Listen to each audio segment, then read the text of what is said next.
ሰላም እጅጉን የተወደዳችሁ የአሁን ስፖርት አድማጭ ተመልካቾቻችን እንደምን ዋላችሁ። የለተሰኘው ስፖርታዊ መረጃዎችን ከአሁን ስፖርት ይዘን መጥተናል። በርካታ መረጃዎችን ነው አጠናቅረን ይዘን የቀረብነው። ከእናንተ የሚጠበቀው ሰብስክራይብ በማድረግ የቤተሰባችን አባል እንዲሆኑ ነው የምንጋብዛችሁ። ላይክ በማድረግ ደግሞ እንድታበረታቱን እንጠይቃችኋለን። ሁሌም አዳዲስና ትኩስ ስፖርታዊ መረጃዎችን ለማግኘት አሁን ስፖርት ምርጫቸው ይሁን ነው የምንለው። በዛሬ መረጃዎቻችን የክለብ መረጃዎችን ነው በሰፊው ይዘን የመጣ ነው። ከዛም በኋላ ደግሞ አንዳንድ የሳምንት መጨረሻ ጨዋታዎችን በሰፊው የምንመለከት ይሆናል። እሱንም አስመልክቶ ሀሳብ አስተያየታችሁን ልትሰጡን ትችላላችሁ። እኛ ግን ቀጥታ ወደ ፕሮግራሞቻችን ነው የምናልፈው። ቅድሚያም ዝርዝር መረጃዎችን በማስቀደም እንጀምር። አሰልጣኝ ሩበን አሞሪም ግብ የማስቆጠር ችግራችን የቡድኑ ሙሉ ነው ሲሉ ነው ሀሳባቸውን የሰጡት። የማንቸስተር ዩናይትድ ዋና አሰልጣኝ የሆኑት ሩበን አሞሪም የቡድን ግብ ማስቆጠር ችግር የተጫዋቾች ሳይሆን የሙሉ ቡድኑ ነው በማለት ነው የገለጹት። ቡድኑ የበለጠ ችግር ግብ ማስቆጠር አለበት ያሉት አሰልጣኝ ሩበን አሞሪም ችግሩ የራስመስ ሆይሉንድ ብቻ ሳይሆን የመላ ቡድኑ ሲሉ ነው የተናገሩ። ዴንማርካዊ የፊት መስመር አጥቂ ራስመስ ሆይሉንድ ግብ ካላስቆጠረ በርካታ ጨዋታዎች መቆጣጠራቸውን ተከትሎ ትችቶች ሲቀርቡበት ነበር። ይህንንም ተከትሎ ራስመስ ሆይሉንድ ባለፉት 28 ጨዋታዎች አንድ ኳስ ብቻ ነው ማስቆጠር የቻለው። ይህንንም ተከትሎ ነው እንግዲህ ትችት እየቀረበበት መሆኑን ተከትሎ አሰልጣኙ እንደ ራስመስ ሆይሉንድ ብቻ ሲሆን እንደ ቡድን ነው ችግር ያለብን ሲሉ ሀሳባቸውንም ሰጥቷል። ቪክተር ኦሲሜን ወደ ማንቸስተር ዩናይትድ በሚያደርገው ዝውውር ዙሪያ ከወዲሁ ሙሉ የቃል ስምምነት ላይ ደርሷል ሲል ስፖርት ዊትነስ በትላንትና ዕለት አስነብቧል። ታይለር ዲብሊንግ ማንቸስተር ዩናይትድ በሱ ላይ ፍላጎት ስለማሳየቱ ስለሱ ለማሰብ መሞከር አላውቅም። የዘወትር ግንባር ቀደም ልምምድን በቦታ ላይ መገኘት ነው። ጠንክሮ መስራትን በመችለው አቅም ወደ ጠንካራ ልምምድ ማድረግም እፈልጋለሁ ሲል ሀሳቡን ሰጥቷል። ሳውዛምፕተንን ከልቤ እወዳለሁ። ከዚህ የነበርኩበት ከ8 ዓመቴ ጀምሮ ነው። እናም የትልቅ ቡድን ነው። እናም አብሬያቸው ትላልቅ ነገሮችን ለማድረግ እየሰራው እገኛለሁ። በአሁኑ ሰዓት ላይ ስለዛ አላሰበም ሲል ሀሳቡንም ሰጥቷል። አሰልጣኝ ሩበን አሞሪም ቡድናቸው 15ኛ ደረጃ ላይ ስለመቀመጡ ሀሳባቸውን ሲሰጡ ይህ ጉዳይ መጨረሻ ላይ እንፈተዋለን፣ ሁልጊዜ የምንወያይበት እቅድ አለን። ሆኖም የዝውውር ዘመኑ ገና አልተጠናቀቀም፣ ስለዚህ በሱ ላይ ትኩረት ማድረግ አለብን ሲል ነው ሀሳቡን የገለጸው። ማንቸስተር ዩናይትድ መልማሎችን ታድሞ እንደነበር ተገልጿል። በ33ኛ ሳምንት የጣሊያን ሴሪ መግዳ ግብር በትላንትናው ዕለት ኤሲ ሚላን ከአታላንታ ጋር ባደረጉት ጨዋታ የጄርፔሪኖ ጋስፔሪኒዮ አታላንታ 1-0 በሆነ ውጤት ባሸነፈበት መርሃ ግብር የማንቸስተር ዩናይትድ መልማዮች ጨዋታው በተደረገበት ስቴዲየም ተገኝተው መርሃ ግብሩን ተመልክተው ነበር። ማንቸስተር ዩናይትድ መልማዮች ጨዋታውን የታደሙበት ዋነኛ ምክንያትም የአታላንታውን የመሃል ሜዳ ተጫዋች የሆነውን ኤደርሰንን አጥቂ ማቴዎ ሬቲግን ለመመልከት እንደሆነም ተዘግቧል። ማንቸስተር ዩናይትድ ከቀናት በፊት የተጫዋቹ ወኪል ለማነጋገር እንደሞከሩም ተነቧል። ይህንንም የኒኮሎስ ኪዳ ዘገባ ነው። አርሰናል የገጠምነው ምርጡ ቡድን ነው ሲል ሀሳባቸውን ሰጥቷል። የኢፕስዊች ታውን ዋና አሰልጣኝ የሆኑት ኬራን ማኬና አሰልጣኙ አርሰናል አዲሱን እግር ኳስ በትልቅ ደረጃ እየተጫወተ ያለ ክለብ በማለትም ገልጸውታል። በዚህ ዓመት ከገጠምናቸው የፕሪሚየር ሊግ ክለቦች አርሰናል ምርጡ ነው ሲሉ አሰልጣኝ ኬራን ማኬና ተናግሯል። አሰልጣኝ ኬራን ማኬና ሲናገሩ አርሰናል አስደናቂ አቅም አላቸው፣ እናም ለጨዋታው አስቸጋሪ ሆኖብን ነበር። በተለይ ተጫዋቾች በቀይ ካርድ ከወጣብን በኋላ እጅግ በጣም ለኛ ፈታኝ ነበር ሲሉም ሀሳባቸውን ሰጥቷል። የባየር ሊቨርኩሰኑ አማካይ ፓላሲዮስ በክረምቱ ከሊቨርፑል ይልቅ ማንቸስተር ሲቲ መግባት እንደሚበርጥ በትላንትናው ዕለት አስነብቧል። ማንቸስተር ሲቲ በክረምቱ ኬቨን ዴብሬንን ለማሳተፍ ፍሎሪያን ዊርትዝን ቀዳሚ አድርገው ይመለከቱታል ሲል ፉትቦል ኢንሳይደርም አስነብቧል። የቀድሞ የፈረንሳይ ብሔራዊ ቡድን ተጫዋች ዊሊያም ጋላስ በኬቨን ዴብሬን ላይ ሀሳቡን ሰጥቷል። ሰውየው ብዙ ጎሎች አስቆጥሯል፣ ብዙ አሲስቶችም አድርጓል። ያቀበለው ኳስ የማይታመን እንዲሁም ደግሞ ጎበዝ ተጫዋች እንደሆነም ያመላክታል። ከሊዮኔል ሜሲ እንዲሁም ደግሞ ክርስቲያኖ ሮናልዶ ጀርባ ካሉ ምርጥ ተጫዋቾች ውስጥ አንዱ አድርጌ እመለከተዋለሁ ሲል ነው የተናገረው። ሪያል ማድሪድ ሮድሪጎን ለማስፈረም ይፈልጋሉ፣ ነገር ግን የ28 ዓመቱ ተጫዋች ማንቸስተር ሲቲ የመልቀቅ እድል እንደሌለው ስፖርት ቢልድም አስነብቧል። ዣቪ ሲሞንስ ከአርቢ ሌፕዚግ በ60 ሚሊዮን ፓውንድ ለማስፈረም ከሚፈልጉ የፉክክር ሲቲ ውስጥ አንዱ መሆናቸው እየተገለጸ ሲሆን ሁለቱ የማንቸስተር ከተሞች ማለትም ማንቸስተር ሲቲ እንዲሁም ደግሞ ማንቸስተር ዩናይትድ እነዚህ ሁለቱ ክለቦች እንደሚፈልጉ ጊቭሚ ስፖርት አስነብቧል። ማንቸስተር ሲቲ የፖርቶን ግብ ጠባቂ ዲያጎ ኮስታን ለማዛወር አቅዷል። የ25 ዓመቱ ተጫዋች በኮንትራቱ ላይ 63 ሚሊዮን ፓውንድ የውል ማፍረሻ ቢኖረውም በ50 ሚሊዮን ፓውንድ ሊያስፈርሙት እንደሚችል ሚረር ፉትቦል ያስነብበው ሌላኛው መረጃ ነው። ኤንዞ ማሬስካ በውድድር ዘመኑ ሶስተኛውን ቢጫ ካርድ ትላንትና ከተመለከተ በኋላ የአንድ ጨዋታ ቅጣት ይጠብቀዋል። ሆሊዊል ማሬስካ እረፍት ላይ ስለተናገረው ነገር እንዲህ ብሏል። ለዚህ መታገል አለብን፣ ለቡድኑ እንዲሁም ለደጋፊዎች ማድረግ አለብን ሲል ሀሳባቸውን ሰጥተውን እንዲሁም ደግሞ ተናግረውን ነበር። በዚህም በስተመጨረሻ በተቆጠረችው ጎል 3 ነጥብ ማምጣትም ችለናል ሲል ነው ሌቪ ኮልዊል የተናገረው። አሰልጣኝ ኤንዞ ማሬስካ ባለፉት 3 ዓመታት ቼልሲ ቻምፒየንስ ሊግ አልተሳተፈም፣ አሁን ላይ ጥሩ ጊዜ ይገኛል። እናም ከትላንት ጀምሮ የተገኘው ጎልን እያስመዘገቡ እጅግ በጣም ጥሩ እድል መሆናቸውን ነው ሀሳባቸውን መስጠት የቻሉት። በአሁኑ ሰዓት ላይ 5ኛ ደረጃ ላይም ይገኛሉ። የሰማዮቹ ዋና አሰልጣኝ የሆኑት ኤንዞ ማሬስካ በቼልሲ ያላቸው የወደፊት ቆይታ በአስተማማኝ ሁኔታ ላይ መሆኑ ተገልጿል። ቼልሲ በአውሮፓ ሻምፒዮንስ ሊግ ቢሳተፍም እንኳን አሰልጣኝ ኤንዞ ማሬስካ የመሰናበት አደጋ እንደማይገጥማቸው ዘ አትሌቲክስ አስነብቧል። አሰልጣኝ ኤንዞ ማሬስካ የቼልሲ ሁነኛ የውድድር ዓመታቸው ሳይገባደድ በክለቡ ይገመገማሉ ተብሎ እንደማይጠበቅ ነው የተገለጸው። ኤንዞ ማሬስካ ከቼልሲ ኃላፊዎች ጋር ስራቸውን በተመለከተ የቅርብ ግንኙነት እንዳላቸውም ተዘግቧል። ቼልሲ በክረምት ማንን ያስፈርማል የሚለውን ስንመለከት ቼልሲ በሚቀጥሉት ክረምት የተጫዋቾች የዝውውር መስኮት ቡድናቸውን ለማጠናከር በትጋት እየሰሩ እንደሆነ ዘ አትሌቲክስ አስነብቧል። ሰማያዊዎቹ በዝውውር መስኮቱ አጥቂ እንደሚያስመለክቱ ሲገለጽ ቤንጃሚን ሴስኮ፣ ሊያም ዴላፕ እንዲሁም ደግሞ ሁጎ ኤኪቲኬ በዝርዝራቸው ያሉ ተጫዋቾች መሆናቸው ነው የተገለጸው። በተጨማሪም የክንፍ ተጫዋች ቦታ አሌሃንድሮ ጋርናቾ፣ ኒኮ ዊሊያምስ እንዲሁም ደግሞ ጄሚ ጊተንስ በቼልሲ ዝርዝር ውስጥ የተካተቱ ተጫዋቾች መሆናቸው ነው የተገለጸው። እንዲሁም የመሃል ተከላካይ ለማስፈረም ያቀዱት ሰማያዊዎቹ ጃረድ ብሬዝዋይት፣ ማርክ ጉሂ እንዲሁም ደግሞ ዲን ሆይሰር እና ጆሬል ሃቶን ኢላማቸውን ማድረጋቸው ነው በቼልሲ ቤት በአሁን ሰዓት ላይ እየተገለጸ የሚገኘው። ከነዚህ ተጫዋቾች ውስጥ በየቦታው ቢያንስ አንዳንድ ተጫዋቾችን እንደሚያስፈርሙ በቼልሲ የሚዘገብ መሆኑን አትሌቲክስ አስነብቧል። ጆቫኒ ኩዌንዳ ለቼልሲ ከመፈረሙ በፊት ከሜሬስካ ጋር ተገናኝቶ ነበር። ኤንዞ ማሬስካ ሁሌም የፕሮጀክቱ አካል ነው። በክረምት መግባት ስላለባቸው እንዲሁም ደግሞ መውጣት ስላለባቸው ተጫዋቾች ከባለቤቱ ጋር ውይይት ያደርጋል። በሚቀጥሉት ንግግሮችም ተስፋ ይደረጋል። በአጠቃላይ ክለቡ ሊያስፈርማቸው እንዲሁም ደግሞ ሊያወጣቸው በሚፈልጋቸው ተጫዋቾች ላይ እነሱ ተሳትፎ አለበት ሲባል ፋብሪዚዮ ሮማኖ ይህን ነገር ማረጋገጥም ችሏል። ዋይን ሮኒ አርኔ ስሎት ምርጡ አሰልጣኝ ነው ሲል ነው የገለጸው። የቀድሞ የእንግሊዝ ብሔራዊ ቡድን ተጫዋች እንዲሁም ደግሞ የማንቸስተር ዩናይትድ ተጫዋች የሆነው ዋይን ሩኒ አሰልጣኝ አርኔ ስሎት የአመቱ ምርጥ አሰልጣኝ መሆናቸውን ተናግሯል። የዘንድሮ የውድድር አመት ምርጥ አሰልጣኝ ማን ይሆናል ተብሎ እየተጠየቀው ዋይን ሩኒ አርኔ ስሎት ሲል ነው የገለጸው። አክሎም አሰልጣኝ አርኔ ስሎት ምርጡን የርገን ክሎፕን ተክቶ አሁን የመጀመሪያውን ዋንጫ ለማሳካት መንገድ ላይ ነው በማለትም ነው የተናገረው። ሊቨርፑል በትላንትናው ዕለት ጨዋታ ማድረጉንም ተመልክተናል። በዚህ አመት እንግዲህ ጥሩ ደረጃ ላይ የሚገኘው ሊቨርፑል በአርኔ ስሎት እየተመራ የዋንጫ አንድ እጁን ያነሳበትም አጋጣሚ በአሁን ሰዓት ላይ ግልጽ እየሆነም መጥቷል። ጋብሪኤል ማርቲኔሊ የህይወቴ ትልቁ ድል እንዲሁም ደግሞ ጨዋታ ነበር ሲል ነው የገለጸው። አርሰናል በሻምፒዮንስ ሊጉ በበርናቦ ተደረገው የደርሶ መልስ ጨዋታ 2-1 ማሸነፋቸው ይታወሳል። ጋብሪኤል ማርቲኔሊ ስለ ጨዋታው ተከታዩን ሀሳብም ሰጥቷል። የኔ የህይወት ዘመኔ ትልቁ ጨዋታ እንዲሁም ደግሞ ትልቁ ድል የበርናቦ ጨዋታ ነው። በዛ ጨዋታ ላይ የራስ መተማመኔ እጅግ በጣም የተሻለ ነበር ሲል ነው የተናገረው። ለኔ ያኔ ምሽት ልዩ እንዲሁም ደግሞ ድንቅ ነበር፣ ምክንያቱም በበርናቦ ላይ የአንጎል ማስቆጠር ትልቅ ነገር ነው ብዬ አስባለሁ። ያውም በቡድን አሸናፊ የምታደርገው ጎል ማስቆጠር ከደስታ በላይ ነው ሲል የገለጸው። ጁሊያን ቲምበር የሚገባንን ድል ነው ያገኘ ነው ሲልም ሀሳቡን ሰጥቷል። በሪያል ማድሪድ ጨዋታ የሚገባንን ድል አግኝተናል፣ ለክለባችን ደጋፊዎች ትልቅ ደስታ እንደፈጠርንም አልጠራጠርም ሲል እየተናገረ ሲሆን ክለባችን እንደ ቡድን አሪፍ ሆኗል። ይህንን የውድድር አመትም እየገፋን ነው የሚገኘው። ከዚህ በኋላ ብዙ ነገሮች አሉበት፣ ስለነሱ ማሰብም አለብን። ወደ ቻምፒየንስ ሊጉ ግማሽ ፍጻሜ መድረሳችንን ተከትሎ ዋንጫውን ለማንሳት ያለ ድርድር መቀጠል አለብን ሲል ነው የተናገረው። በዘንድሮ የውድድር አመት ጥሩ አቋም ላይ ማለት አይቻልም ሲል ጋብሪኤል ማርቲኔሊም ተናግሯል። የመስመር አጥቂ የሆነው ጋብሪኤል ማርቲኔሊ ዘንድሮ የውድድር ዘመኑ ሲጠናቀቅ ተከታዩ ሀሳቡን ምላሽ ሰጥቷል። አንዳንዴ በቀይ መስመር በኩል መጫወት እፈልጋለሁ፣ አሁንም ያለውበት አቋም ደስ የሚል አይደለም። ቡካዮ ሳካ ባልነበረበት ወቅት በሱ ቦታ የተቻለኝን ሞክሬያለሁ፣ ነገር ግን እኔ እሱን ምርጥ አቋም ላይ እገኛለሁ ማለት አልችልም በማለትም ነው ሀሳቡን እየሰጠው። የአርሰናል የወሩ ምርጥ እድሎች እንዲሁም ደግሞ ነጥብ መጣል የሌለባቸውን ጨዋታዎች ስንመለከት በዚህ ውድድር ካደረጉት ጨዋታዎች መካከል በዋነኛነት ወሳኝ ድል የሚባለው ሪያል ማድሪድን ማሸነፍ ነው። ሪያል ማድሪድን በደርሶ መልስ ያሸነፈው የወራቸው ወሳኝ ድል መሆኑን ነው የሚያመላክተው። ሌላኛው ደግሞ ቼልሲን ያሸነፉበት ጨዋታ ነው። አርሰናል ነጥብ መጣል ከሌለባቸው ጨዋታዎች መካከል ኤቨርተን ጋር እንዲሁም ደግሞ ከብሬንትፎርድ ጋር ያደረጋቸው ጨዋታዎች ነበሩ። ነገር ግን ግዴታ ሻምፒየንስ ሊግ ላይ ማተኮር በነበረበት ሳቸው ሳለይ የተጫዋቾችን መቆጠብ ነበረበት። እንዲሁም ደግሞ እንዲጥል ምክንያት የሆነ ይመስላል። ከሞላ ጎደል አሪፍ የሚባል ወር አሳልፈዋል። ከዛ ጀምሮ ላሉት ጨዋታዎች መዘጋጀት እንዲሁም ደግሞ ለወደፊት ማለትም ያላባቸውን ሀሳብ እያሰቡም ይገኛሉ። በቀጣይ ወር ምርጥ ተጫዋቾች እንዲሁም ደግሞ አቅም ዝቅ ያሉ ተጫዋቾች በራሱ እይታ እየተነገረም ነው የሚገኘው። የወሩ ምርጥ ተጫዋች እንዲሁም ደግሞ አቋም የወረደ ተጫዋቾችን ስንመለከት በዚህ ወር እጅግ በጣም የወረደ ተጫዋቾችን ስንመለከት አቋሙ ድንቅ በተለይ ሻምፒየንስ ሊግ ላይ በነበረበት እጅግ ድንቅ አቋም እያሳዩ ተጫዋቾች አሉ። ከነዚህ መካከል ጁሊያን ቲምበር፣ ሉዊስ ስኬሊ፣ ዊሊያም ሳሊባ፣ ጃኮብ ኪቪየር፣ ቶማስ ፓርቴ፣ ዴክላን ራይስ፣ ሚኬል ሜሪኖ እንዲሁም ደግሞ ቡካዮ ሳካና ማርቲኔሊ የመሳሰሉ አሪፍ አቋም ላይ ያሉ ተጫዋቾች መካከል አንዱ ናቸው። ጎልተው የታዩት ደግሞ እንደ ሚኬል ሜሪኖና ዴክላን ራይስ ያሉ ተጫዋቾች ሁለቱ ተጫዋቾች በ6 ጨዋታዎች 3 ጎሎችን ማስቆጠርም ችሏል።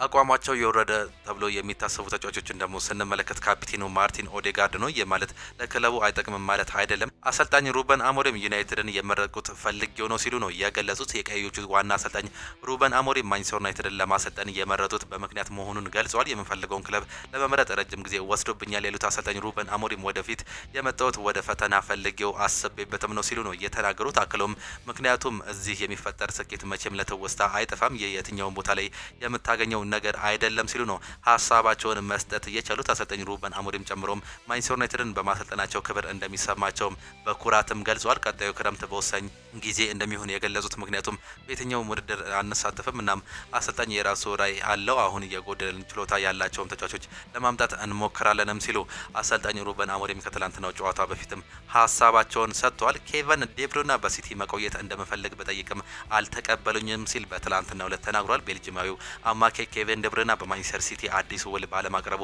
እንደተበሳጨ በሰጠው አስተያየት ነው የገለጸው። በአመቱ ውስጥ አዲስ ውል አለመቅረባቸው አስደንግጦኝ ነበር ያለው ኬቨን ዴብሩና ቀጥሎ ጠርተውኝ ውሌል ማራዘም እንደማፈልጉም ነግረውኛል በማለት ነው የተናገረው። ገና ብዙ ማድረግ የምችለው ነገር አለ ብዬ ላስረዳቸው ሞክሬያለሁ። 25 ዓመቴ እንዳልሆነ አውቃለሁ፣ ነገር ግን አሁንም ማድረግ እችላለሁ ሲል ኬቨን ዴብሩና ተናግሯል። በሲቲ መቀጠል እንደፈልግ ነግሬያቸው፣ ነገር ግን ሊቀበሉኝ ፈቃደኛ አልነበሩም። በወስድም በንጣላም መሰደባበቻው ጊዜ አሁን ነው ሲል ኬቨን ዴብሩና ተናግሯል። ዴብሩና አሁን በከፍተኛ ደረጃ ላይ የመጫወት አቅሙም አለኝ ሲል ነው የገለጸው። የማንቸስተር ሲቲ በክረምት የሚለያየው የሲቲው ታሪካዊ ተጫዋች ኬቨን ዴብሩና በአሁን ሰዓት ላይ በሜዳ ላይ ጥሩ መጫወት እንደሚችል ነው የገለጸው። በኮንትራት ዙሪያ ለቀረበለት ጥያቄ የማንቸስተር ሲቲ ውሳኔ አከብራለሁ ያለው ዴብሩና የኮንትራቴ ንግግር አጭር ነበር፣ ውሳኔያቸው ቢዝነስ ያማከለ ነበር ሲሉ ነው ሀሳቡን የገለጸው። ምንም መጥፎ ስሜት አልተሰማኝም፣ አሁን ብዙ የምናገራቸው ነገሮች የሉም፣ በሜዳ ላይ በማድረጋቸው አስተዋጽኦ እርግጠኞች ነኝ ሲል ነው የተናገረው። የእንግሊዝ ክለቦች ማንቸስተር ሲቲን ጨምሮ ሊቨርፑል፣ ቼልሲ፣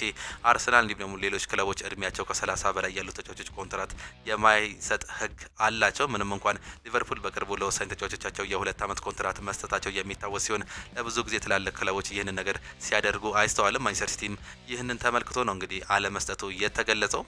በአመቱ መጨረሻ ካርሎ አንቸሎቲ ጋር ለመለያየት ያሰቡት ሎስ ብላንኮቹ በምትኩ አሰልጣኝ ዣቪ አሎንሶን ለመሾም ንግግር ላይ መጀመራቸው ነው የተገለጸው። አሰልጣኝ ዣቪ አሎንሶ ሪያል ማድሪድን ማሰልጠን ህልሞ መሆኑ ሲገለጽ፣ ባለፈው አመት የሊቨርፑልን ጥያቄ ያልተቀበለው በዚሁ ምክንያት መሆኑ ተነግሯል። ባየር ሊቨርኩሰን በበኩላቸው አሰልጣኝ ወደ ሪያል ማድሪድ ማምራት እንደሚፈልጉ እንደሚያውቁ እንዲሁም ደግሞ በመንገዳቸው ላይ መቆም እንደማይፈልግም ተገልጿል። ሎስ ብላንኮቹ ዣቪ አሎንሶን ለመውሰድ ከ15 እስከ 20 ሚሊዮን ዩሮ የሚደርስ ገንዘብ ለባየር ሊቨርኩሰን ይከፍላሉም ተብሎ ይጠበቃል።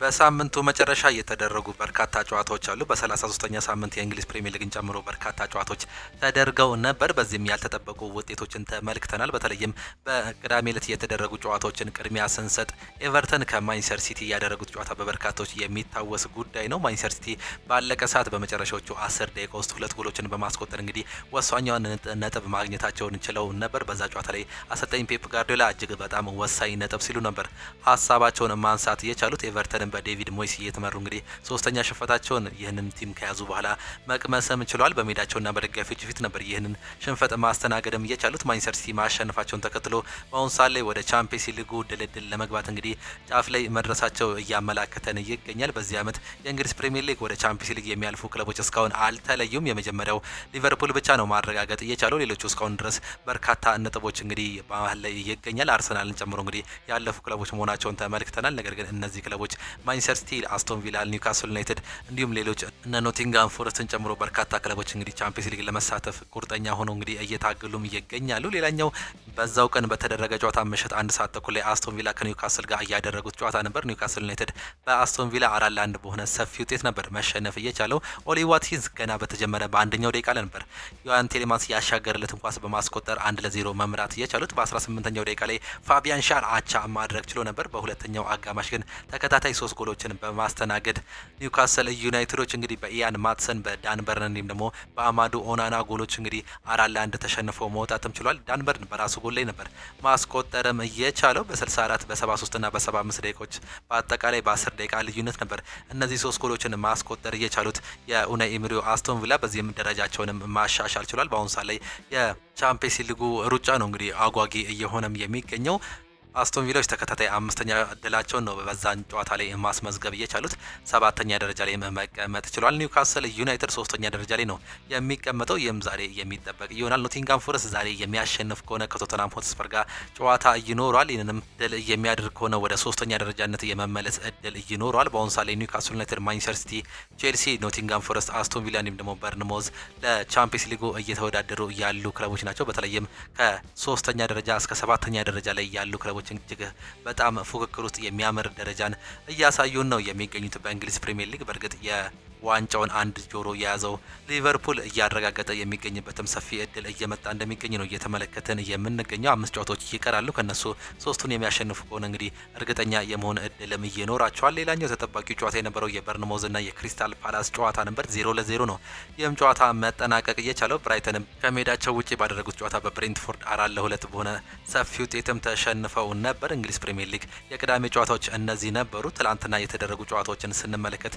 አራቱም ጨዋታ ታላላቅ ጨዋታዎች ነበሩ። ፉላም በሜዳቸውና በደጋፊዎች ፊት በቼልሲ 2-1 ተሸንፈዋል። ይህ ጨዋታ እንግዲህ እስከ መጨረሻው ደቂቃዎች ድረስ ፍራፊ ሰከንድ እስኪቀራቸው ድረስ እንግዲህ አንዳቻ ነበር። ነገር ግን ባለቀ ሰዓት ላይ ፔድሮ ኔቶ ያስቆጠራት እጅግ በጣም ማራኪ ጎል ለቼልሲ ወሳኛዋን 3 ነጥብ እንድታመጣ መንስኤም ሆና ነበር። ቼልሲዎች እስከ መጨረሻው ድረስ እንግዲህ ተከታታይ ሽንፈትን ወይም ደግሞ የአቻ እድልን ይዘው ለመቀጠል ይችሉ ነበር። ነገር ግን ባለቀ ሰዓት ላይ በ90+3 ላይ ፔድሮ ኔቶ እጅግ በጣም አስገራሚ ጎል በማስቆጠር እንግዲህ ወሳኛዋን 3 ነጥብ ለአሰልጣኝ ኤንዞ ማሬስካም ማስረከብም ችሏል።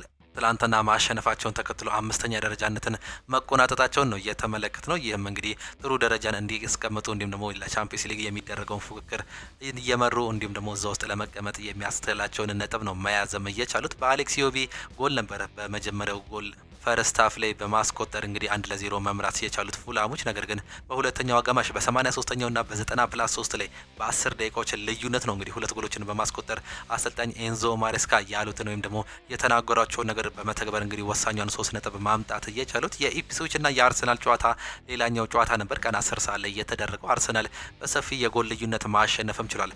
ኢፕስዊችን 4-0 በሆነ ውጤት ነው ማሸነፍ የቻለው።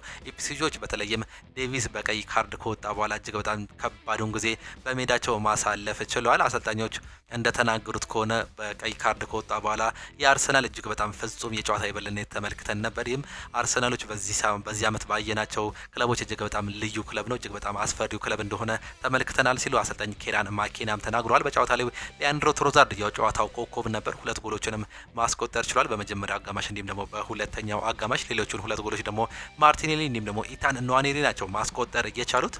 24 ሙከራዎችንም አድርገው ነው እንግዲህ 4 ጎሎችን ማስቆጠር የቻሉት። 7ቱን ኦን ታርጌት ነበሩ። ሌላኛው በኦልትራፎርድ የተደረገውና ያልተጠበቀውን ሽንፈት ማንቸስተር ዩናይትድ አሁንም እንግዲህ ዳግም ማስመዝገቡን ተመልክተናል። በዚህ ዓመት በተደረጉ ጨዋታዎች እንግዲህ 14 ጨዋታዎችን ያሸነፉ ሲሆን 15 ጨዋታዎችን በአጠቃላይ በሁሉም ውድድሮች ሽንፈትን ማስተናገድ ችሏል። በአሰልጣኝ ሩበን አሞሪም እየተመሩ እንግዲህ ከባዱን ጊዜ ማንቸስተር ዩናይትድ እያሳለፈ ይገኛል። ጥሩ ደረጃ ያዘ የምንለው በዩሮፓ ሊጉ ብቻ ነው። ግማሽ ፍጻሜ መቀላቀሉን ባለፈው ሳምንት በተለይም በእጅግ አስገራሚ ጨዋታ ባለቀ ደቂቃ ላይ 2 ጎሎችን በማስቆጠር ወደ ቀጣዩ ዙር ማለፋቸውን ያረጋገጡበትን ጨዋታ ተመልክተን ነበር። በሱ ሳምንት እንግዲህ ደስታቸውን አጣጥመው ሳይጨርሱ ነው ትላንትና በወራጅ ቀጠና ላይ አካባቢ የነበረውን ወልቨርሃምፕተንን ገጥመው እንግዲህ 1-0 በሆነ ጠባብ ውጤት እየተሸነፉት በሜዳቸውና በደጋፊዎች ፊት። ከዚህ በፊት እንግዲህ አሰልጣኙ በእርግጥ ተናግረው ነበር። እንዳሉትም ከሆነ በአሁኑ ሰዓት ላይ እኛ ዋናው ነገር የምንፈልገው ዩሮፓ ሊጉን ብቻ ማሳካት ነው። ከዚህ ውጪ ማንቸስተር ዩናይትድ የእንግሊዝ ፕሪሚየር ሊግ ጨዋታዎችን በወጣቶች ልንጠቀም እንችላለን ሲሉ ሀሳባቸውን ገልጸው ነበር። በትላንትናው ዕለትም